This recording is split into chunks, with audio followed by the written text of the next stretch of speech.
welcome to another exciting edition of Million Dollar Peddlers. I'm Papergoy. And I'm Mr. Magazine. And for anybody new to the channel who stumbled across us, thanks. Welcome aboard. I'm Papergoy on eBay and Amazon, and I have roughly 40,000 items listed. I sell things out of my house and have a day job, so it's kind of you get things from the perspective of a small, fairly large overall, but still a smaller seller compared to the man next to me.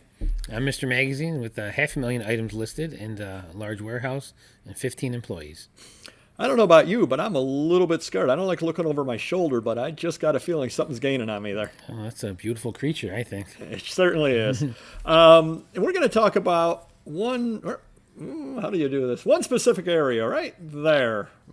The eye of the tiger. Want me to sing? Gotcha. No. Want me to run up and down stairs? No, please. Please no. You sure? I'm pretty sure, yeah. So I'm great at karaoke. Yeah. Remind me of a rambling story of the week on our live shows, 7:30 every Wednesday Eastern time, to go into my karaoke story. Nice. So this happens because of a conversation we had prior to one of our live shows, as a matter of fact, about collections. And you had an opportunity to purchase a collection recently. Why don't you tell the quick story? And I know the deal hasn't consummated yet, but it will. By the time this post, it will, and we'll talk about an update in a live show, certainly. Okay. But why don't you talk about the deal a little bit, how it was found, and what happened? Okay. And so there's like 5 collections in the works, so you got to specify which one we're talking about here. This is the one you hadn't gotten a call back immediately. Yes. I'm very, very impatient when it comes to buying. But anywho, so a good friend of mine that drives around the country for me, he lives in Ohio, and he's always looking on Craigslist for, collections for me to buy, and I'll pay him a finder's fee, or I'll pay him to go, pick it up and deliver it. So now on this one, are you going to pay him to pick it up? No, not this time. I will definitely pay him a finder's fee if I get this, which I think I will be.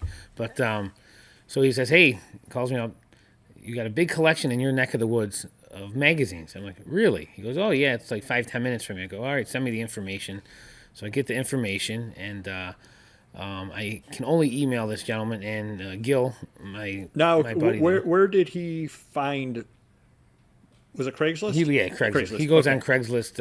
I think every day, pretty much, and he searches all over the country on Craigslist, not just where he lives or where I live. But see, and I've never used Craigslist, but I'm certain that there are, like you said, you have to email. I'm certain there are people can choose how to be contacted, because obviously they don't want 700 phone calls, or they don't want whatever. So, and he has a special way of searching where you can just type in something and you get it all over the country instead of just Rochester or Ohio or wherever he lives. So I can only email this person, so I did email them, and Gil emailed them as well, and they responded back to Gil, I think once or twice about it. They sold, so it's supposed to be 10 to 15,000 magazines, and they'd sold a few hundred off to someone. Their listing was like $1 a piece, so I don't know what they sold them for, but they did sell, a small portion of them off to someone in my area, and so I emailed them, and then I think a day or two went by. And I get a little nervous because I don't like to lose out on the deals, and I think this is perfect for my business, something I'm looking for to restock. And I talked to Papergoy. I go, I just get very anxious. I don't, they actually called me after I complained to you. I'm like, I think I want to lose this thing, or someone already bought it. So I get a phone call, and we're discussing it, and they said, yeah, we're getting calls all over the country for this thing. We didn't realize, our father was even into this stuff, and he had, the whole house is full of it, and we're still going through stuff. Full disclosure, it is adult. Yeah, adult magazine. Yep. So they call me, and they said, yep, we're definitely looking to sell. I said, well, I'm looking to buy, because in my email I said, I will take it all off your hands, no matter how much you have. I'll pay you cash. I can come tomorrow, need be. I like to be proactive, so don't give anyone else an opportunity to get in there and sweep it out right from under you. So they said a big dealer in Georgia contacted them, but more or less wanted to either cherry pick or offer less, because obviously they have to travel, and that's going to cost time. They have a lot more expenses involved than you do, which makes complete sense, because if this collection were in Georgia, right, you would be doing exactly the same thing, and they would have the advantage. It's funny, because I told the guy the same thing. I know who that guy is, and he snuck a collection out from under me a few years back because of the same reason. It costs $5,000 for me to go transport everything, so I had to offer less. He didn't, he had the luxury of offering more because he didn't have to do that. So they did say they were going to contact me back, and again, a couple days go by, and I'm like, well, maybe someone else called, or maybe someone else got this collection. I'm always bugging Papergoy. And imagine getting these whining phone calls all the time. Yeah, I go, I don't need this collection, but I want this collection. So, and again, after I complain, they call me back and say, we're going to set something up for you this week. And then I told the guy, I go, I know you're advertising for $1. From what it sounds like you have, do not sell any more at that price. I go, you're leaving money on the table. I certainly will. I guarantee I will pay you more if it's from what you tell me you have. There's no doubt. So he stopped. I think he still has a post up, but he's not selling anything at this point. So he's going to bring me a sampling this week, and I'm supposed to take a look at basically a variety of 200-300 magazines and tell him, if this is what you have through the 15,000 magazines, here's what I'll pay you X amount and so forth, and go from there. And I told him, I always tell everyone I'm very easy and flexible. If you wanted to do 1,000 at a time, 5,000, because they got to take it all out and probably maybe box them up. I don't know, but I certainly would do the work if need be. But if they're not ready to sell 10 or 15,000, I'll come in and give you 5,000. I'll buy 5,000 magazines, whatever. So they like the flexibility there too. So basically, what we ended up talking about pre-show was the eye of the tiger. And you made a comment that and I made the comment as well, that I don't necessarily have it, and you said it was because I have the day job. Right. And I don't know how much of that is true. I think it's more, what are the odds that you or I get a life-changing deal? I mean, we all pray for one, but what are the odds? Once in a lifetime. Yeah, there you go. Yeah, exactly. Well, there's that one guy that was my big customer. I'm looking to buy that. I think that would be the one if that came about. Right. Yeah. But what are the odds you're going to get a find of 5,000 unsearched T206s with 200 swagger? Mile High Comics, yeah. Right. Once in a lifetime. If you're big enough to have the exposure, or lucky, you got to be bigger. You got to be lucky. You got to be lucky. That's what it comes down to. Yep. So odds are we are not going to get that kind of deal. Right. Can we get good deals? Yes, we can get good deals, but we can get good deals every day of the week if we want to. Right, if we want to search for them, if we want to travel, if we want to pay, if we want to. Let me ask another question, and in no way am I trying to brag to anybody watching the channel. We're all in different. Well, I'm really not. We're all in different positions. However, you and I are getting. Let's put it this way: we've left 40 well behind us. Yes. We're established. We've been around for a long time, et cetera, et cetera. Leave out something catastrophic. Leave out a devastating illness. Leave out some terrible, terrible tragedy. What are the odds at this point, without some tragedy, which could befall anybody at any point, that either you or I are going to go bankrupt? At this point, hopefully it's not slim to none. Yeah, it's not slim to none. Yeah. Yes.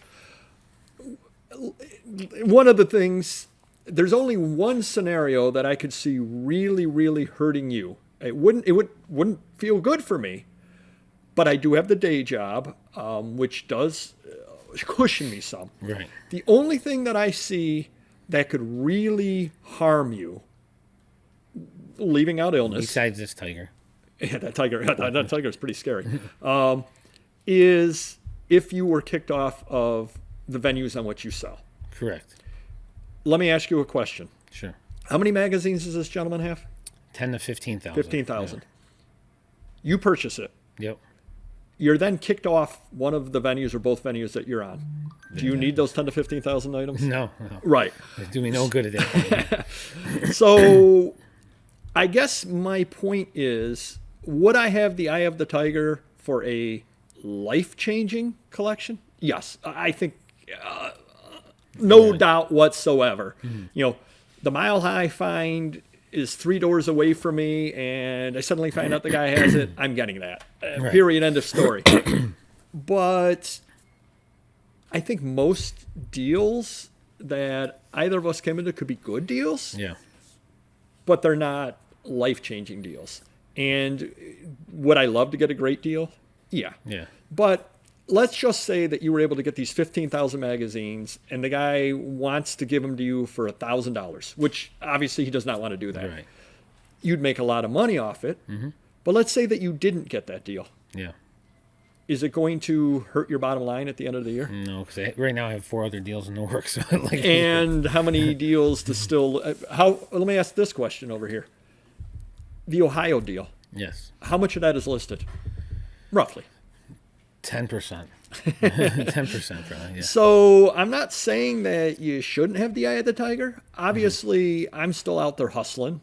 Just yesterday, I went and bought 50 magazines that I know I can sell, which I'll talk about on the live show, and so on. So I'm still out there hustling. Right. There's a sale today after we get done filming that I probably will go to, maybe 2 sales that I'll go to, just to go out and do them. And obviously, I think that there's a chance that I can make money on them. Yeah. But if I do them or I don't do them, it doesn't affect my life in any negative thing. And again, it's because I don't, I looked at the pictures for the one sale. Yeah. It's not like it's the second day of the sale as well, but it's not like they have, hey, Honus Wagner is sitting right there on the top and they want $5 price tag on it.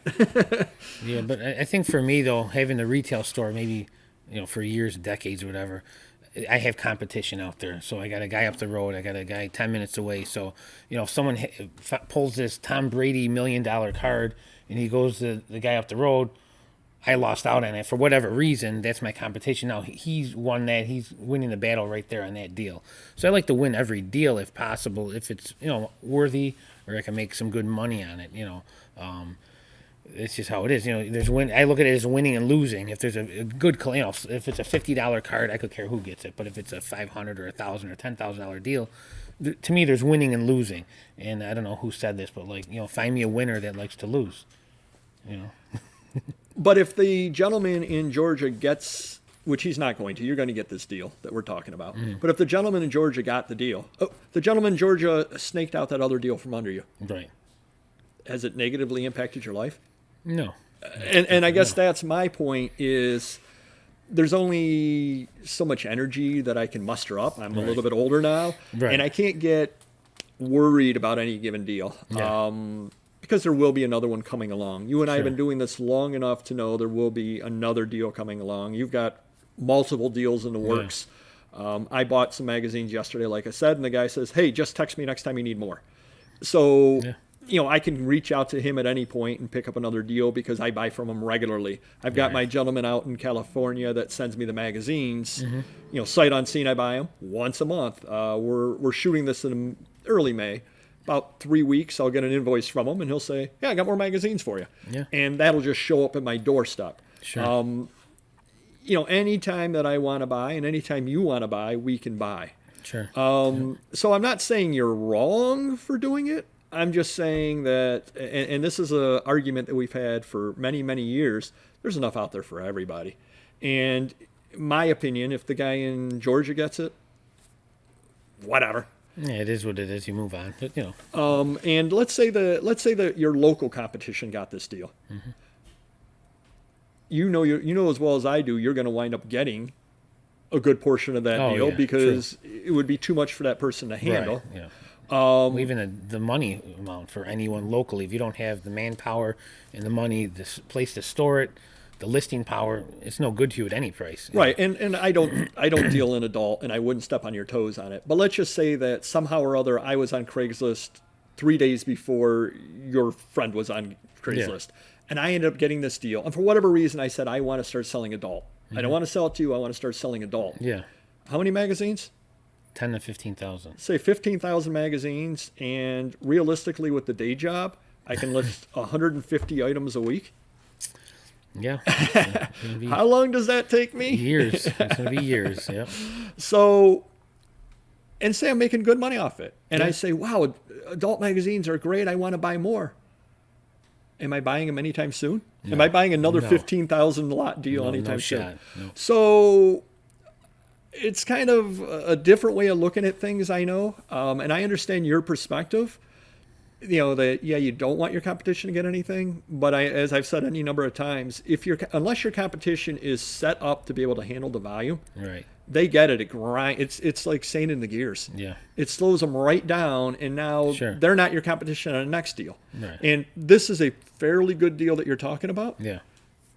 There could be an even better deal Right. 6 months from now that your competition is out of the race because they can't hang Right, with you. exactly. Yeah. So I guess what I'm telling you is I do believe you will get this deal, but a little pep talk if you don't, or any deal you don't get, Right. don't let it get you down, because there will be another deal coming right along. There will be more money to be made right Yeah. along.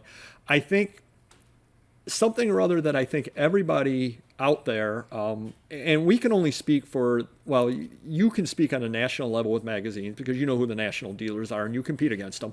But even at the local level, you know and I know who our competition is. Right. A little thing that I would almost suggest is if you're in on a potential deal and it's a mediocre deal or an okay deal, Yeah. sometimes let your competition Oh, get yeah. it. Definitely. Because again, Absolutely. that will, I don't want to say bury, Right. but it'll bury that person because they're out $10,000 and they've got Right. a lot of mediocre stuff and they don't have the capital to be able to sink $10,000 into that and then another $10,000 next week and Right. another $10,000 the week after. Sure. They don't have that capital to do it. So in those situations, I want you to think about it this way. You're winning for losing. Yeah. Because True. it takes Makes your sense. competition so they cannot be your competition on the next thing. Yeah. And if you're the only person on a particular deal, you can pay less. Right. Because there's nobody else bidding it up on you. True. So there are times where I've actually looked at things and I know who my competition is and I said, yeah, you know something, I'm not really interested in this because again, it will bog me down and let the competition get it and bog them down. Right. So hopefully this has been an interesting conversation. One of the beauties of this channel, which every week I email you different topics or you email me different topics. And one of the things that I said about this topic was we don't know where it's going to go. Right. We just kind of talked about it and two little bit different perspectives. And so I don't know how much of it is my day job versus how much of it is just the realization that leave out the life-changing deal because that's Right. completely different. Yeah. True. Any deal, if I get it, great. And if I don't get it, oh well. Somebody else got it. One thing that I think that you do sometimes that may not always be, although I'm guilty of doing the same thing, it may not always be the best thing to do. You stalk, for lack of a better way to put it, a couple of different people that are some of your competition locally, and I do the same. Yeah. And we're going to do a live show about this sometime about watching your competition. Yeah.